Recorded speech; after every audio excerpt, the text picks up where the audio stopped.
The work has been done and the buzz is gone, baby, I'm on my way to you. Friday night, I missed your embrace of the lonely days. There are so many kisses due. Friday night.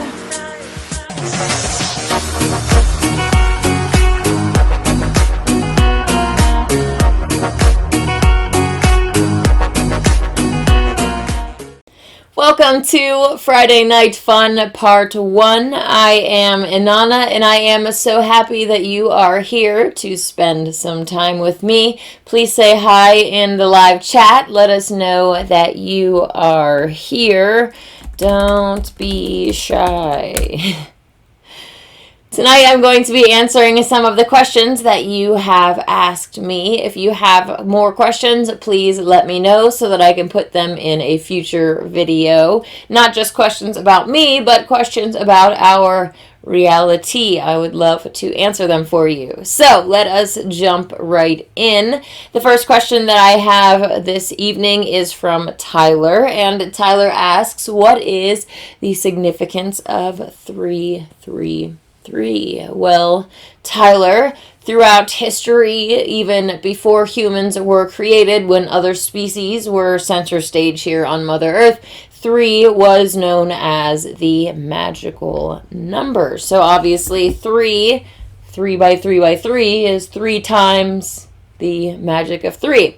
3 has been considered the perfect number, the number of harmony, wisdom, and understanding. It was also the number of time, past, present, future, birth, life, death, beginning, middle, end. It has been considered the number of the divine. So throughout different cultures, we see the 3 having significance. For instance, in the Christian culture, you have the Trinity, which I say was originally Father, Mother, Child, and the triple goddess and other areas all across our world throughout different cultures that find significance in this. This number 3, like any other number, like any hand gesture, like any sign, symbol, can be used for either good or evil. It's not that the number or the symbol itself is evil, it's that it can be used for good or evil, and unfortunately, those running our world have been using these things for evil for a very long time, creating themselves to be this elite class by hiding knowledge from us and being the only ones who use that wisdom, that power, and using it ultimately for evil.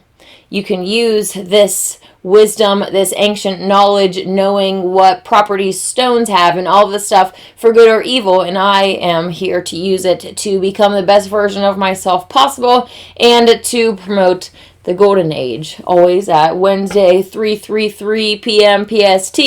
If you come on to my show, I will probably be talking yet again about purification, because that is something that I am really passionate about, and through purification we will change the world. So I, judging by my deeds, have been using these things for good where others have been using them for evil. The next question that we have here is from Fish and Rivers. I would love to see content on inverted ones in sports and in other places that they infiltrated that we might not be that aware of. Most people are already aware that politics, rulers of our world, presidents, first laddies, all of these high-ranking officials are inverted. In sports, all your professional sports are rigged and full of inverted deceivers.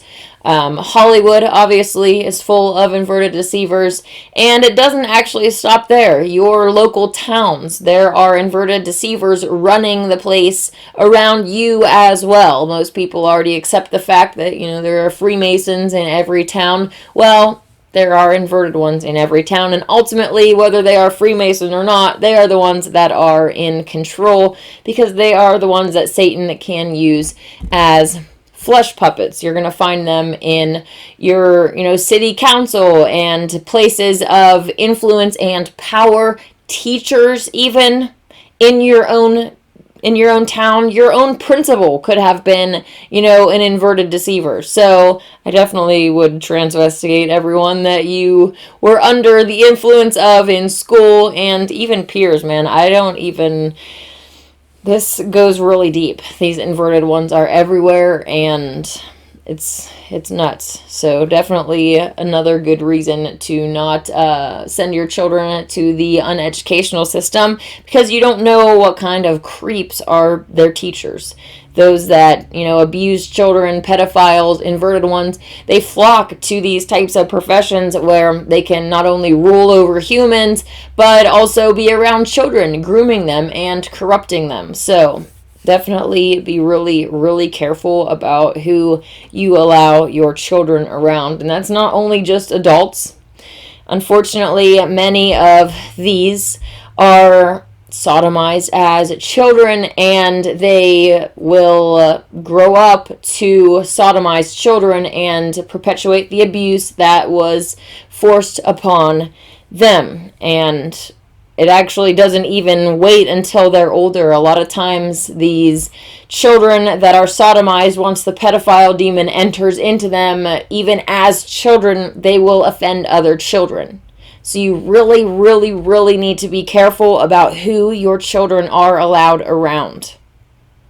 I will definitely be homeschooling my children. They will not be going to school. Like, as much protection and shelter from this outside world as possible. But if it's during the golden age, that is definitely a different story, because children will actually be saved and safe from these abusers, and any abusers that would offend children will be punished severely. Protection of innocence is the biggest part of the golden age, and going after pedophiles is going to happen. So, Fish and Rivers wanted to see some of these pictures here. They also mentioned that Dustin Johnson here, a professional golfer, is one of their favorites, or their favorite. So here you go, Fish and Rivers. This is Dustin, and if you ask me, this is a very girly stance here. It looks like very flary hips going on, and for the female to males, my go-to biomarker to look for is their breast reduction surgery, anything that, scarring or wonky nipples. I've seen some really, really wonky nipples. Like, one is pointing this way and one's going this way. One guy had it like all the way over. It's just weird, okay? So you can find some really weird things that happen from this surgery, and you'll see like the scar, and then their tits will start to get big over it too. So it looks really, really odd. So that is the go-to for me. It doesn't exactly look like Dustin here has any scars or anything. The nipples really aren't too off. But if you look at pictures of their significant other, that is another way that you can see these entities usually pair together, because you'll have an FTM who still has a vagina and an MTF who still has their functioning penis, and they can come together and, usually a lot of these are very broken into pedophilia, and they really don't have as much sex as we are meant to believe. We'll hear like rappers and stuff talking about how they have so many girls lined up at their door, but in reality, it's a girl and she's not having sex with anybody. Like, she's an abomination. She doesn't have tits. Or it's a man with tits and a penis. Like, yikes. That's going to scare anybody. Any real human is going to run out the door. So they have to usually stick with each other or prey on little children, which we know that they have an issue with. So anyways, Paulina Gretzky is this person's significant other. And it's actually interesting. Paulina here, I was looking at pictures in a bikini, and Paulina is one of the first ones that I have seen that they actually have photoshopped hips onto this character. And you know why I know that they are photoshopped? Because you can go on to other pictures of them and they don't have them. You either have flaring hips or you don't have flaring hips. In all of my videos, anytime you see my hips, they're always going to be flaring because they're real. Like, they're not fake like these people's. I have posted a video recently, Friday Night Fun, where I show you my hips, my flaring female hips. You can actually see them moving around, so you know that they're not photoshopped or anything else, unlike these inverted deceiver clowns. This is why I lead with my hips. You can see this doesn't look like the MTFs that you have been looking at your whole life. They have these very smooth hips. And what you're seeing here is a flaring iliac crest and then this indent where my bones are, okay? Males, you don't have that.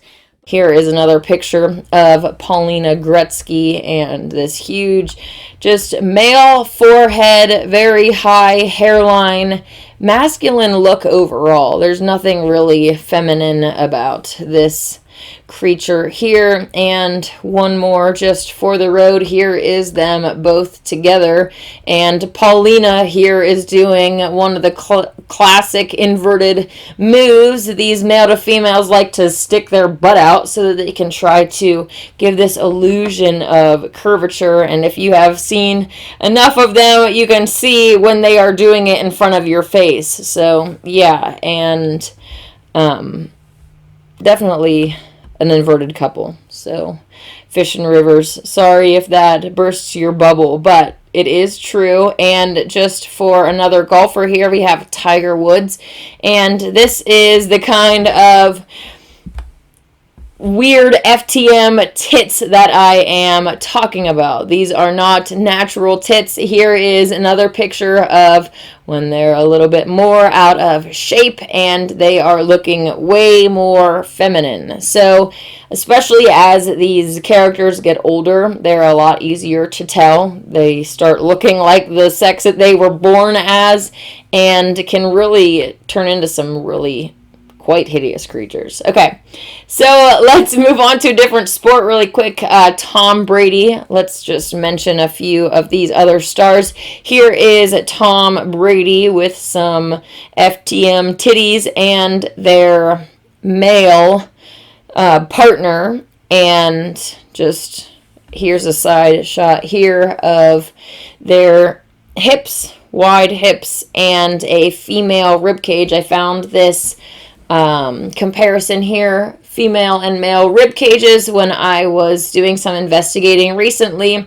I was noticing how low the male to females, the bottom of their bikini is in comparison with their ribs, as opposed to myself and even these FTMs like Tom Brady. You can see where Tom's bikini line would be right under the tits there, and there's extra space. There's more space underneath. So it's something that you should look into. Another biomarker.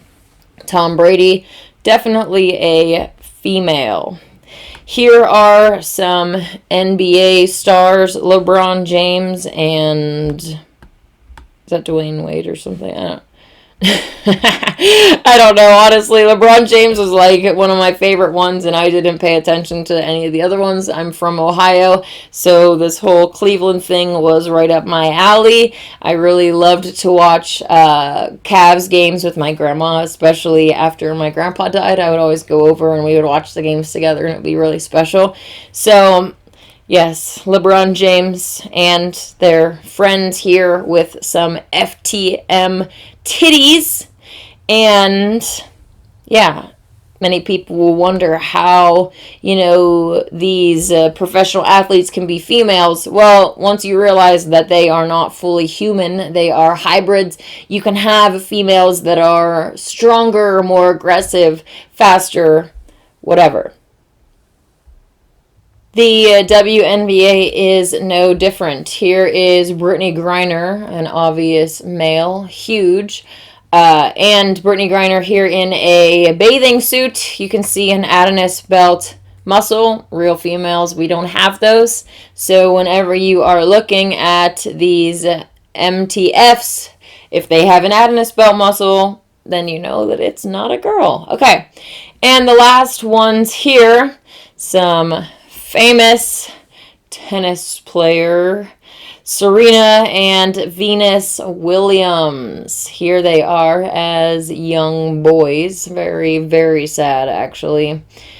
Serena is clearly a dude here. This is Serena in a bikini. You can see the male torso. This is Venus in a bikini and really long, lanky male with no female flaring hips. And I also wanted to share this picture because it's just really disturbing what is going on. The bottom portion of this guy's outfit here, this really long underwear look like that is a male thing, okay? It is really hideous. I always wondered why, like Baywatch and all of these supposedly good-looking girls had these really high-waisted and pulled it up well, because they're boys. It's just really hideous. So, yes, professional sports is just completely full of these entities. Professional sports, mainstream media, Hollywood, it's all been controlled from the beginning. So, yeah, real humans, unless they are males that are extremely perverse, broken, they're not going to be making it anywhere near the top. So that is some of the inverted ones in sports. Hopefully that was helpful. The next question here is also from an intrigued stranger. Please tell me the significance of Mount Shasta to our world. What role does it play to the human race? Why are you there? And what drew you to it? Before I answer those questions, I actually wanted to read part of the email from an intrigued stranger here. One thing in particular that I connect with you about is how Mount Shasta is somehow a very special place. I grew up in a small town in Central Oregon where there is a place called Paulina Peak. From this peak on a clear day, you can very easily see Mount Shasta to the south.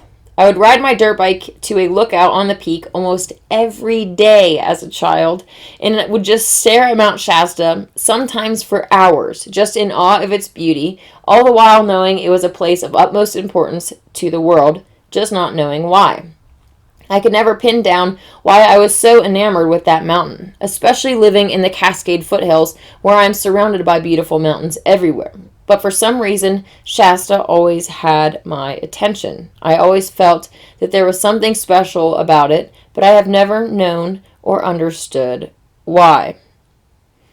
Then he goes on, when I found your videos online, I immediately began to notice that I had the same feeling watching you as I do looking at Mount Shasta. This was even before I realized that you were anywhere near there. I have never had this happen before. I feel oddly attracted to your energy. It feels as if there is a light drawing me to you, and it brings me peace. I really, really love to hear that. I like to know that I am being a light to the world. And that is really awesome how you had this connection with Mount Shasta even from a young child. Mount Shasta, as I've said before, is the meeting place of heaven and earth. Mount Shasta is not a volcano, as we have been told, but was once a giant tree. Underneath Mount Shasta, there are things. One of them being an underground subway system, and there is a nexus point, Mount Shasta, and it goes around to all different locations on the earth. So that is pretty interesting. There are creatures under there that we have been told are extinct, and yeah, Mount Shasta actually acts as a portal for entities to enter and exit our world through. As far as what role it plays to the human race, which that is where the golden age will begin, where the final battle takes place. And this is not the first time that we have been through this. There's a cyclical nature to our reality, so we find ourselves doing things over and over and over again. And obviously, in our fight against these forces of darkness, getting to the root of the problem and purifying the root is what we need to do. If the root of the tree is corrupt, the whole tree is going to be corrupt, filled with poisons. But if the root is pure, then the whole tree will be pure. So the significance of Mount Shasta is more than anyone really understands, that as far as humans go. The powers that be, ultimately Satan, knows how very important it is, and that is why they try to make sure that it is corrupt. Animals enslaved everywhere, degeneracy promoted, and just lots of evil, crushing humans down, pushing homeless out, just bad stuff. So it is a battleground here, and ultimately that is what I expected, what I knew coming here. I came here for battle. I came here for spiritual warfare. It was revealed to me that Mount Shasta is going to be this place of the final battle, and all this other information about purification of the root. So obviously I had to come where I needed to be to purify the world. Yeah, that's what drew me to it. As soon as I saw pictures of Mount Shasta, like you, I was really mesmerized. And I'm like, wow, I just want to sit here and stare at this all day long because it's so beautiful. Mount Shasta definitely has had a very positive impact on me, being here, purifying, being around the mountain, having events on the mountain. So it's definitely been a positive experience overall, even though I am here facing battle, having, cops coming here trying to cite me for illegally camping on my own private property. Like, just crazy stuff. I won in court, by the way. Two infractions that they try to give me in the same week for the same thing, being on private property.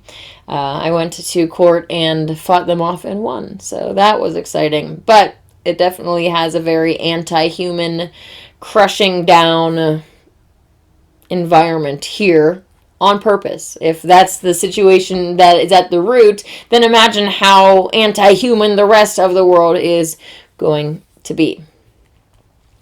The last question that we have here for the evening is, again, from an intrigued stranger. What is the goal of your teachings? I understand reaching the golden era of enlightenment is the ultimate goal, but why put yourself out there to be bashed by others? Why not just go ahead with all that you know and let the rest fend for themselves? Well, when people are bashing me, it can be very tempting to say, screw you. And you're not getting into my territory no matter what. But ultimately, I have to remember that so many of these that bash me are either doing it out of jealousy or ignorance. And either way, I pity them for it, because even if I don't like you, I'm still fighting for a better world that you can be part of, that your children can be protected in. That's ultimately what I care about, protecting children, creating a world that they are safe, the innocents are saved, and that's the opposite of what we have now. It would be, in some timelines way easier just to build up my walls around my house and just have a little golden age inside of this with my future family, but ultimately my soul isn't going to be satisfied with that. I don't want to be selfish with the knowledge, with the gifts that I'm given. I want other people to enjoy the world as a paradise as well. So just keeping to myself, no matter how tempting that may be, is not going to get us to where we need to be. So, yep, I have to put myself out there, and when they bash me, just remember that they bashed the Christ too, so I am in good company. I'm going to continue onward and fight this fight that my soul came here to fight. And hopefully you are here to fight the same fight. Together we can truly change the world. It doesn't have to be the masses of the world agreeing with us. If a few of us have enough willpower together, we're dreaming the same dreams, hoping the same thing, seeing the same world, we're going to manifest that together. Our willpower will be stronger than the masses, and we will create that golden age. So I really look forward to that. I hope that your soul knows why you came here, knows what you are living for, what you are fighting for, not just going along with the motions and being a fluoridated zombie. I really loved these questions this evening, and like I said before, if you have other questions for me, please get them to me so that I can answer them in future videos. I will be having another video premiere tonight at 10 p.m., so make sure that you come back for that, and I look forward to chatting with you then. I have really enjoyed this time getting to know you, getting to chat with you, and look forward to doing it again in the future. So hopefully I will catch you at 10 p.m. PST tonight, and in the meantime, may God and the goddess bless you. The work has been done and the buzz is gone, baby. I'm